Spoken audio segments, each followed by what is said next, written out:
Hey guys, what is going on? inceptionxx here, and today I'm bringing you guys the Q&A for the 10K subscriber video. Hope you guys enjoyed the video today.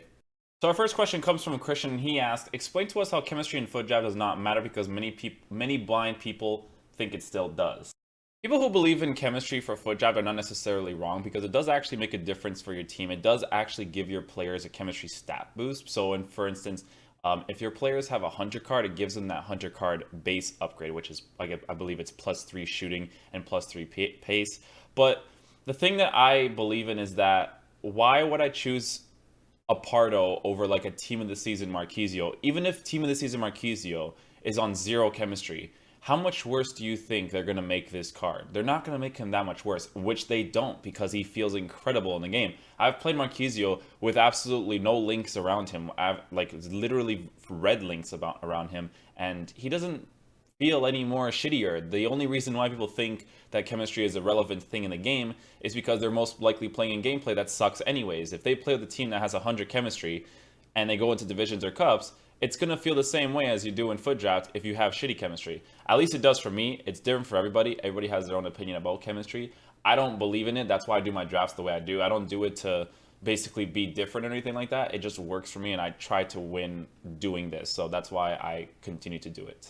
Our next question comes from Christopher, and he asks, how come you don't participate in tournaments for money like Gfinity and all that type of stuff? I've explained this a lot on my streams. The reason why I don't join the competitive scene is because of the fact that I don't really care for the competitive scene. I do and am interested in it. I just don't care to be in it, right? I like to play FIFA for what it is. I like to play Ultimate Team for what it is. That's why I always talk about the content within a game. I'm just a typical FIFA guy that just plays the game a lot. I don't really see myself joining the competitive scene anytime soon, nor do I ever want to. But you know, you never know what the future holds. As of right now, I just don't really want to get into that scene because I just like to play video games for the content that they provide. That's why I'm so passionate towards FIFA's content, and you know, like with these tournaments, like these FUT birthday cups, trying to get a player that it's untradeable through the tournaments. Like I like stuff like that. That's what makes FIFA fun for me, right? So that's why I don't really care to play in the competitive scene. I don't care to be the best or anything like that because I'm not, right? My records in FIFA are irrelevant. A pro player is a pro player. They are the better players of the game.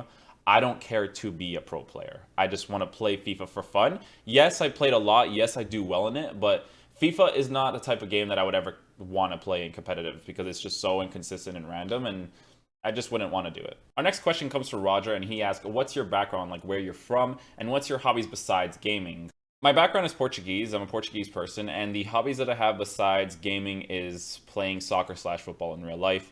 I really do enjoy playing it. I just haven't done it in a while because I'm so focused on my YouTube and my Twitch stream that I don't really have the time to play as often as I wish that I had before. But I'm definitely going to start doing it again because it's definitely the thing that made me happy a lot when I was growing up, so I'm definitely going to look into playing it again for sure. As far as everything else, I like to be on YouTube and Twitch, watch shows, sometimes go for walks, jogs. You know, I do a couple of things, just nothing interesting, nothing like, oh my god, this guy did this. Like, I don't really do anything too crazy. Our next question comes from Chris, and he asks, where did you get your name inceptionxx from, and what FIFA did you start on?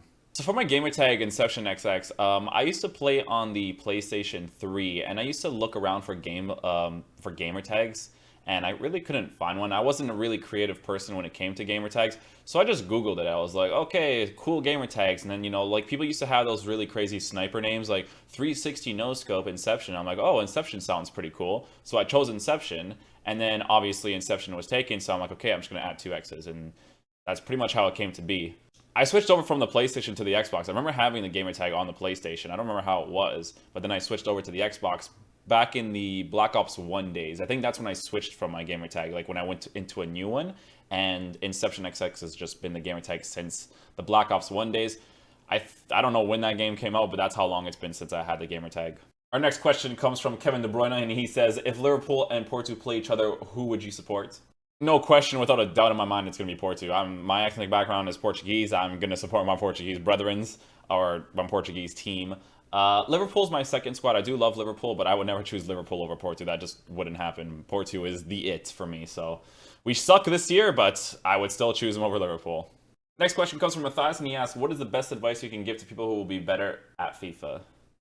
When you ask a question for FIFA, the most general answer you'll get is just play the game a lot. And it's just true. It's just play the game a lot. For this year's game, honestly, I can't really fully say that it's a skill-based game because this gameplay is so inconsistent and so luck-based, it's unbelievable. Like, if you have two good players facing off against each other, it's only going to be luck that allows you to win. Unless you're playing in gameplay that is really good, which is super rare in the game, it's just going to be luck. And I feel like that's kind of like a disappointing thing in the game, and I'd hope that next year's game there's more of a significant difference between someone who's good and bad, because there's just too many lucky things. Like, obviously, if there's two good players facing each other, luck will be involved, but in a different way, or it should be in a different way. Not all these bounces, not all these deflections, not all these things that you can't control, the defenders, so on and so forth, right? So with this game, the best that you can do is just play it as much as you can and abuse the game mechanics. Abusing the game mechanics is how FIFA kind of is, you know, like Berbatov spins, the spin move, the angled body feints, the driven passes, like all of those specific details is what allow you to win in the game. Even triple tap X's, long shots, hate long shots, but like freaking long shots.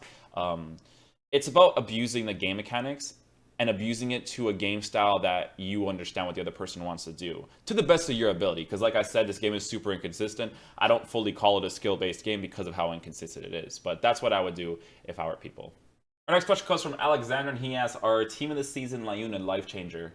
Team of the season Layun is definitely a life changer in the game, because even with the game's inconsistencies, he's still a very good player. He's basically a player that you can use in whatever position that you like. I understand that he's a left back, but I absolutely love to use him as a midfielder because he's amazing at basically everything. Good weak foot, strong foot. Like, they both shoot really well. Both of them, like, simultaneously are really good. Obviously, he doesn't have the skill moves, but when you're a midfielder, it's more about the defensive and attacking prowess that a player has, and he's just so amazing at both of those things. Like, you can even use him as a left winger, a left wing back, whatever you want to put him in. Center back, you can even put him as, and he'd be really good. So yeah, he's definitely a life changer. Layun is a life-changing player.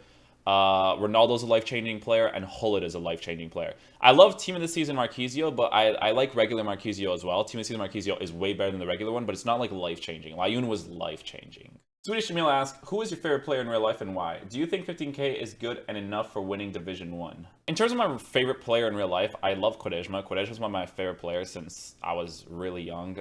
In terms of winning Division 1 for 15k, people will argue against this a lot, but I just don't agree with it being 15k just because of the simple fact that there's so many players that you have to collect in this game. And the simple fact is that you can win a Division 1 title and it costs 15k, right? And then you could be buying a player that costs, let's just say he costs like 300k, and then he goes down 100k. 100k is a lot of coins if you just play the game and you don't trade. Trading shouldn't be a necessity for someone to do. Gameplay is not supposed to be a necessity either, but like it's the main part of the game is actually playing the actual gameplay aspect of it, right? So I don't know, man. You can really go both ways. You could go 3 ways, 4 ways with how, like, 15k being the top price for Division 1.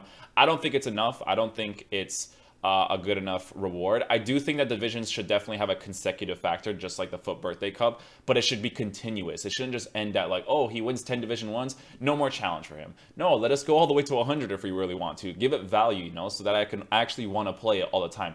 15k is boring, right? That's why I play FUT Draft all the time now, because of the fact that 15k is just a boring thing to achieve. Packs are more exciting, but we know how the profit is nowadays. You don't really get that much profit, so that would be my take on Division 1 earnings. Our next question comes from Rise, and he asks, what do you prefer, YouTube or Twitch, and why?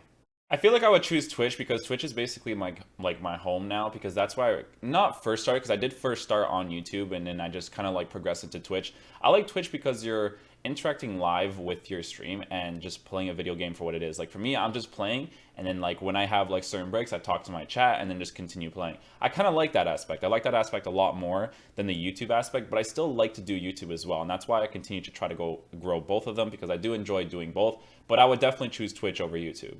Our next question comes from the legend Pele, and he asks, does handicap exist?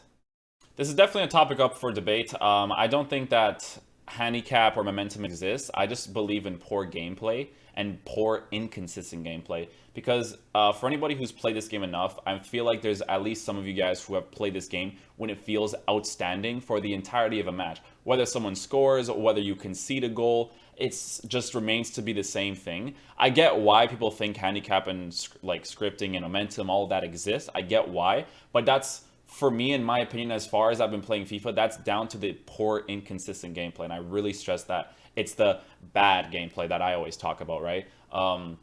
if we were to get that good gameplay that exists in this game, which is super rare, I don't think that would be a problem within the community that much. Obviously, there would still be like some lucky moments in terms of like maybe a certain bounce or maybe a certain like deflection. But these bounce touches, the heavy turns, the emphasis on the ball, that stuff wouldn't happen. So the momentum, scripting, and handicap just wouldn't exist. It would just be luck, right? So that's what I think about it.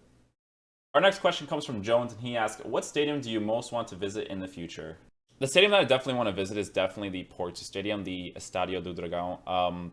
I feel like the atmosphere would be really cool, and because I supported the team ever since I was really young, I would love to go to their stadium one day, and I think it definitely will happen one day, but that's for the future for sure. But yeah, that's definitely the stadium that I would like to visit.